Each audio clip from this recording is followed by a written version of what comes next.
The cemetery was silent that October morning, its golden and orange leaves covering the stone paths that snaked between the marble tombstones.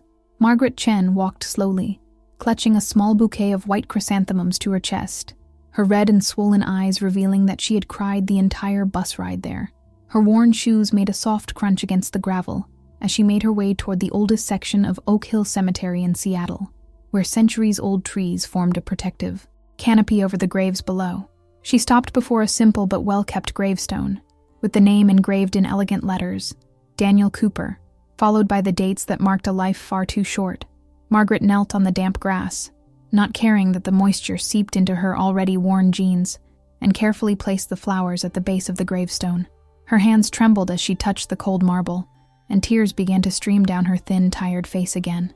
She was only 32, but the hardships of life as a single mother working 3 different jobs had left deep marks on her appearance. Margaret didn't notice the approach of the tall man dressed in an impeccable dark gray suit, his polished Italian shoes reflecting the soft morning light.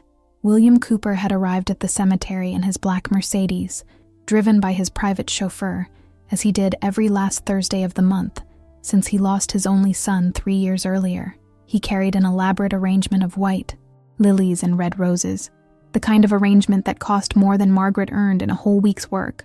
William stopped abruptly when he saw the unknown woman kneeling before his son's grave. His jaw clenched, and he felt a wave of anger and indignation rising in his chest. Who was this person?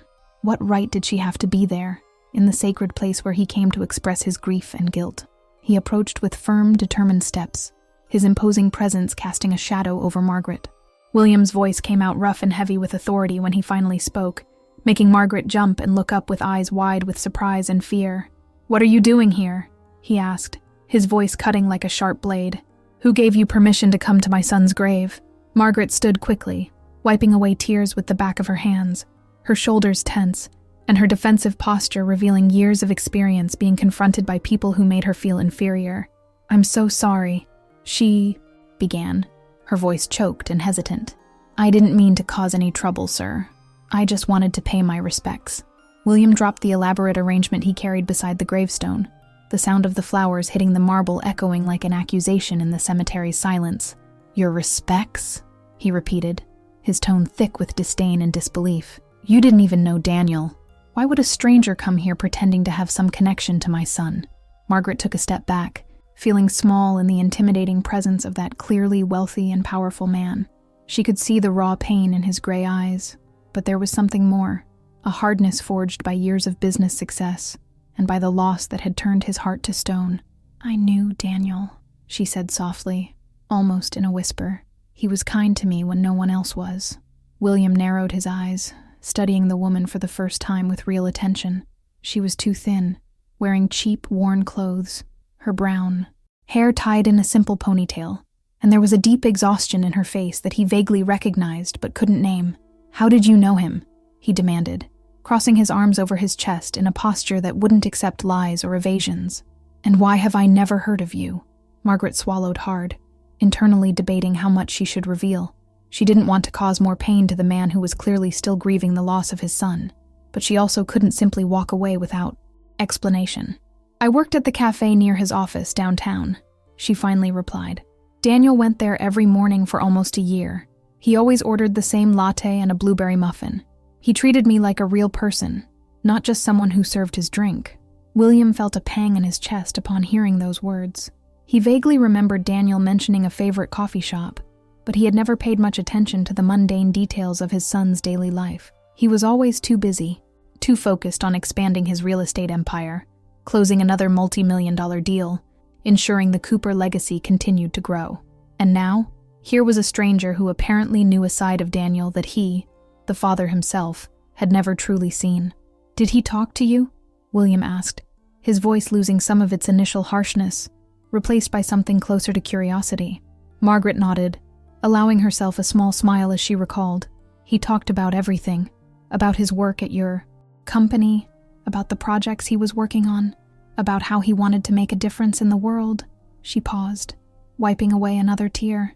"He told me about his plans to build affordable housing for low-income families, about how he discussed with you the direction the company should take." William felt as if he'd been punched in the gut. Those discussions, those endless arguments about business philosophy and social responsibility, had tormented him every night since Daniel had died in that car accident 3 years ago. He had been so hard on his son, so inflexible in his beliefs that business was business, and sentimentality had no place in the corporate world.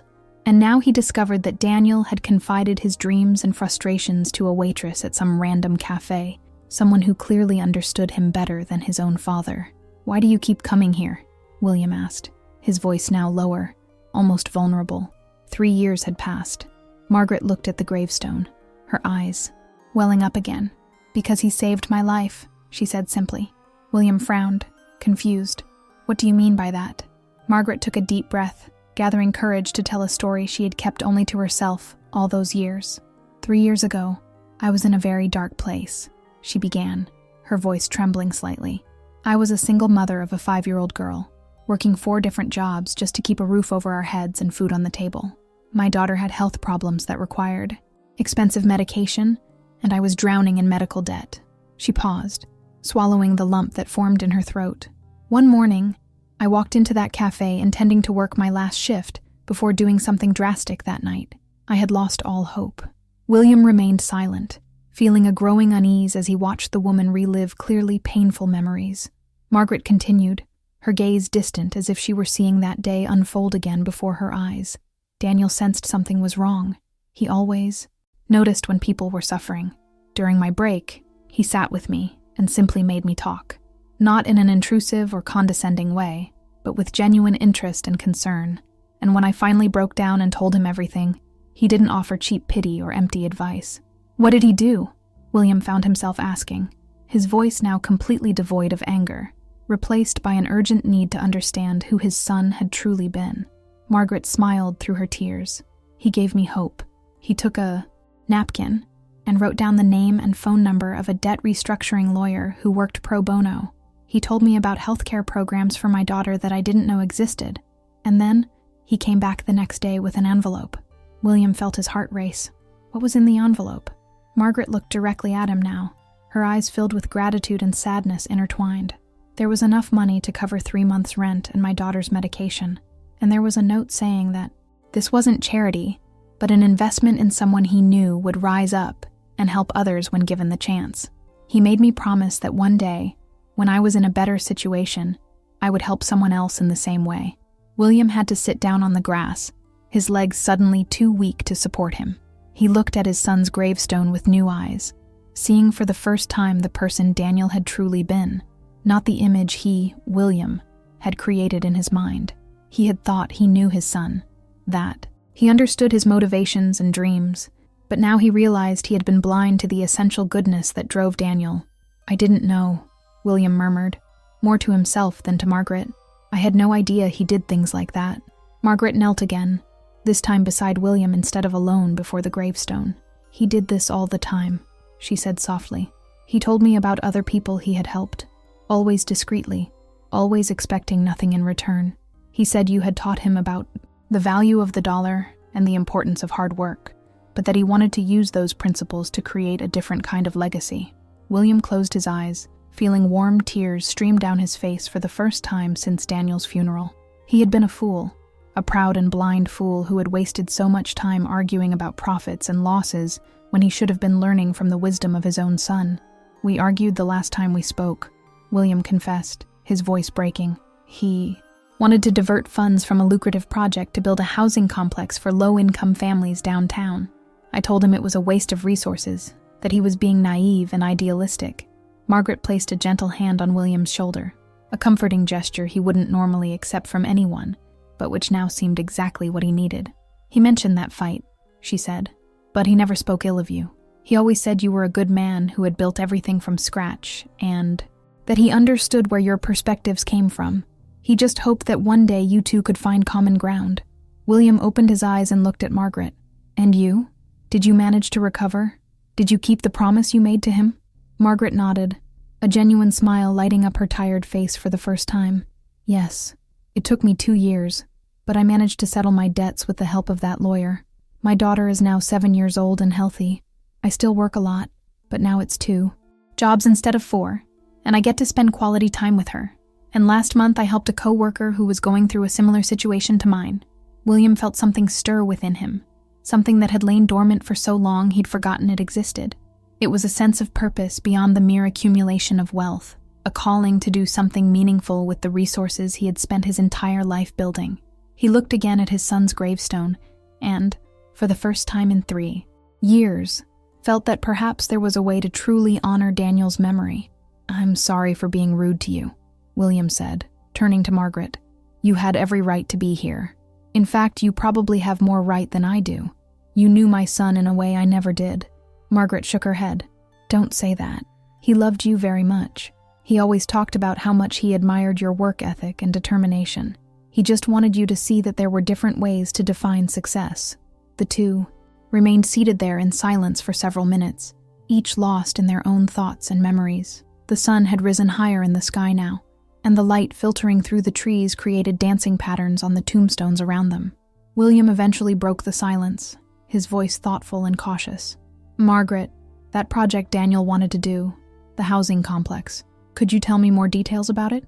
Margaret seemed surprised. "Yes, he showed me the plans once. He carried them in his briefcase, always dreaming and refining ideas. It was a project to build affordable yet dignified apartments in the South Seattle area, with community spaces, on-site job training programs, and even a subsidized childcare center. He wanted to create not just housing, but a real community where families like mine could rebuild their lives." William nodded slowly, an idea beginning to take shape in his mind. That folder was still in Daniel's old office, preserved exactly as he had left it, because William had never had the courage to touch anything.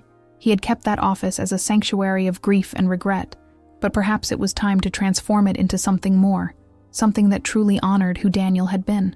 "I would like to implement this project," William said, his voice firm with determination. "But I don't know if I truly understand what he was trying to achieve. I've spent my life building commercial buildings and luxury condominiums. I don't understand the needs of the people he wanted to help." Margaret studied him carefully, looking for signs that this was merely temporary guilt or some kind of performance of remorse. But what she saw was something different, a genuine openness and willingness to learn. "I could help you," Margaret offered hesitantly. "I mean, I'm not an architect or anything like that, but I've lived this reality. I know what families like mine need, what would make a real difference in our lives." William looked at her gratefully. "That would be invaluable, but I don't want you to do it for free. I'd like to hire you as a consultant for the project, with a fair salary for your time and expertise." Margaret felt tears welling up in her eyes again. She had never been called an expert in anything, never been valued for her life experiences. She had always just been the waitress, the cleaner, the cashier, someone easily replaceable and rarely seen. "I would accept," she said, her voice trembling with emotion. "For Daniel, for everything he's done for me." William smiled, and it was a genuine smile that completely transformed his stern face. "For Daniel," he agreed. They talked for another hour there in the cemetery, sharing stories about Daniel, discovering different facets of a man who had touched so many lives in ways they were only beginning to understand.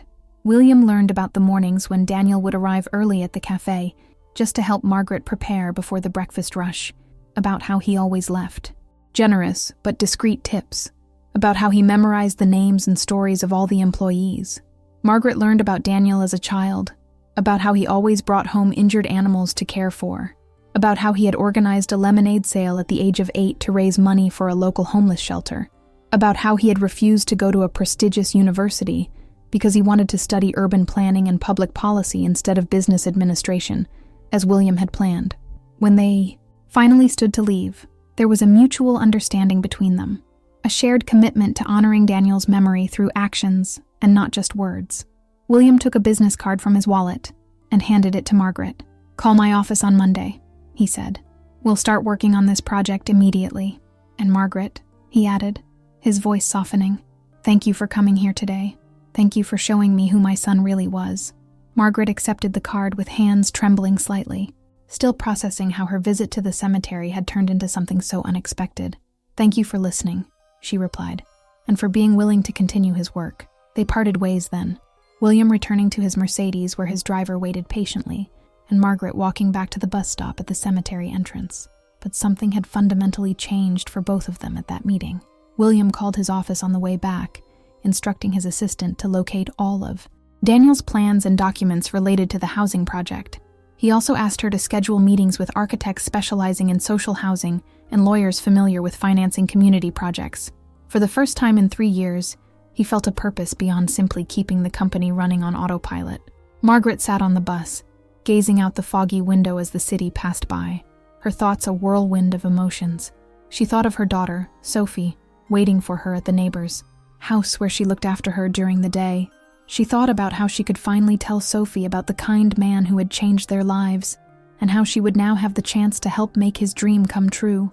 In the weeks that followed, William and Margaret met regularly in Daniel's old office, the space William had kept untouched as a memorial. Together, they examined every detail of the plans Daniel had created, every note in the margins of the documents, every sketch of what a truly inclusive and sustainable community could look like. Margaret brought perspectives that William had never considered, practical things like the importance of having accessible communal laundry facilities for families who didn't own washing machines, the need for safe outdoor spaces where children could play while parents worked, and the crucial importance of access to public transportation. William, in turn, brought decades of experience navigating building regulations, negotiating with suppliers, and managing complex budgets.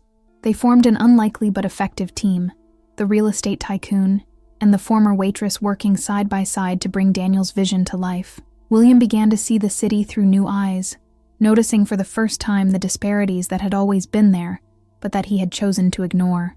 He saw families struggling, mothers like Margaret working multiple jobs just to survive, children growing up in precarious conditions not for lack of effort on the part of their parents, but because of a system that made it nearly impossible to escape poverty. Margaret, in turn, gained confidence in her own voice and worth. She learned the language of business and development, but never lost her fundamental perspective on what truly mattered. When William became too focused on profit margins, she gently reminded him of the project's real purpose. When she felt intimidated by technical complexity, William patiently explained the details until she fully understood. 6 months after that meeting in the cemetery, they were ready to present the revised project to the board of Cooper Development. William was nervous in a way he hadn't felt in decades, not because he feared the board's reaction, but because he knew this represented a fundamental change in who he was and what his company stood for. Margaret sat beside him in the conference room, wearing a simple but professional suit that William had insisted on buying for her, not as charity, but as a fitting investment in her project consultancy. She was terrified, but determined, knowing she had a unique perspective that needed to be heard. The presentation lasted 2 hours. William explained the numbers, the funding structure that would combine private funds with government grants and partnerships with nonprofit organizations. He showed how the project, while less profitable than a typical commercial venture, would still be financially sustainable and bring significant intangible benefits to the company's reputation and legacy. But it was when Margaret spoke that the atmosphere in the room truly changed. She shared her own story, without shame or embarrassment, explaining what it meant to live with constant housing insecurity, how it affected not only adults, but especially children growing up without stability.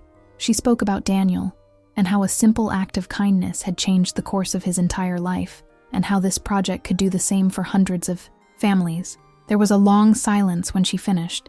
Then, surprisingly, the most senior member of the board, a 70-year-old man who had worked with William's father, cleared his throat.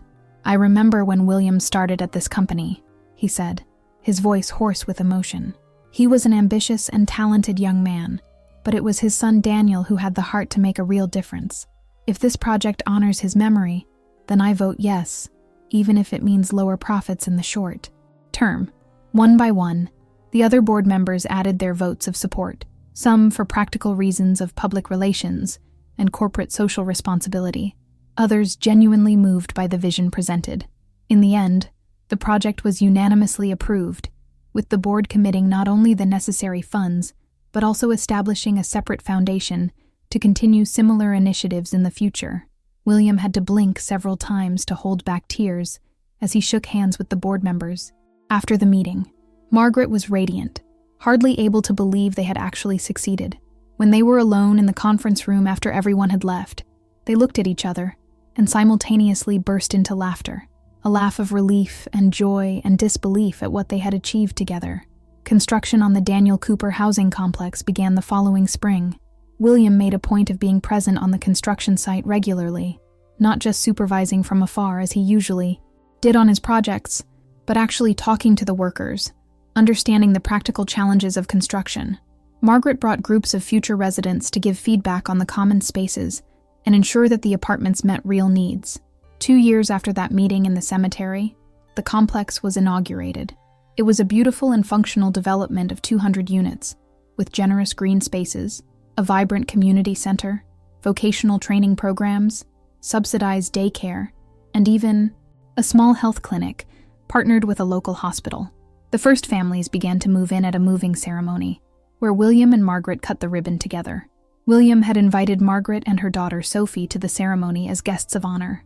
Sophie, now 10 years old and healthy, had become practically an honorary granddaughter to William, who had discovered a new joy in being present in a child's life in a way he had never been able to with Daniel, due to his misplaced priorities. The morning of the inauguration, before the official speeches and festivities, William and Margaret returned together to Oak Hill Cemetery. They had made it a tradition to visit Daniel's grave every last Thursday of the month, sharing updates on the project and their lives. But today was special. "We did it," William said softly, kneeling before the gravestone. "We made it happen, Daniel, and it's only the beginning." Margaret knelt beside him, placing fresh flowers as she always did. "He would be so proud," she said, "of both of us, for learning, growing, and working together." William nodded, feeling peace in his heart for the first time in years. "Yes," he agreed, "and I'm grateful every day that you came here that morning, that you had the courage to stay even when I was rude and confronted you. You gave me a priceless gift by showing me who my son truly was." Margaret smiled, her eyes brimming with tears but filled with happiness. "He gave us a gift by bringing us together, even after he's gone. He always knew how to connect people."